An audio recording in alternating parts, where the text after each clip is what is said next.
Mənim sözlərim indi demək olar ki, həftəlik formatda bu və digər bölgələrdə təsdiqlənir. Qəbələdəki zirvə görüşündə mən daha da bu tezisdən irəli gedərək təklif etdim ki, bu il Azərbaycanda üzv ölkələrin birgə hərbi təlimləri keçirilsin. Hesab edirəm ki, buna da ehtiyac var. Biz iki tərəfli formatda üzv ölkələrlə hərbi təlimlər keçiririk. Təbii ki, ən çox Türkiyə ilə, amma digər ölkələrlə də.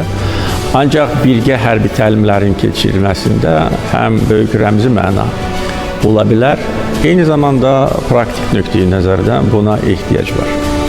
Çünki yenə də deyirəm, mən bunu artıq bir neçə ildir ki,